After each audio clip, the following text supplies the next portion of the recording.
Hi, నేను మీ doctor Pratima, clinical head and fertility consultant at Komali fertility centre, Ongole.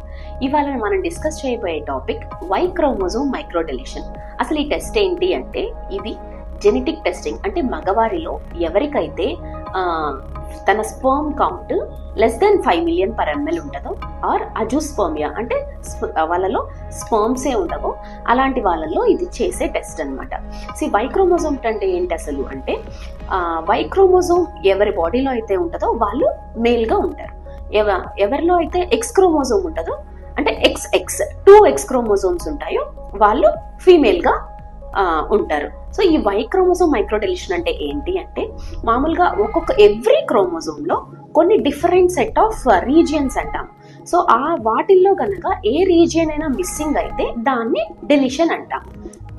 ఒకవేళ azoospermia factor A and azoospermia factor B రీజియన్లో కనుక problem అయ్యి ఈ రీజియన్స్ కనుక డెలిట్ అయిపోతే మనకు మేల్లో స్పర్మ్ రికవరీ రేట్ అనేది చాలా తక్కువగా ఉంటుంది.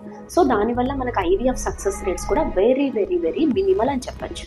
అజూస్పర్మియా ఫ్యాక్టర్ సిలో కనుక ఆ రీజియన్లో కనుక డెలిట్ అయితే స్పర్మ్స్ అనేవి మనకు ప్రీవియస్ వాటి కంటే కొంచెం బెటర్గా దొరుకుతాయి అండ్ ఐవీఎఫ్ సక్సెస్ రేట్స్ బాగానే ఉంటాయి. But at the same time ఒకవేళ ఈ అజూస్పర్మియా ఫ్యాక్టర్ సి ఉండి వాళ్ళు ఐవీఎఫ్ చేయించుకున్నట్లయితే, ఒకవేళ మగ సంతానం కనుక పుట్టినట్లయితే వాళ్ళు కూడా ఇలానే ఇన్ఫర్టిలిటీ సమస్యతో బాధపడవలసి రావచ్చు. Thank you.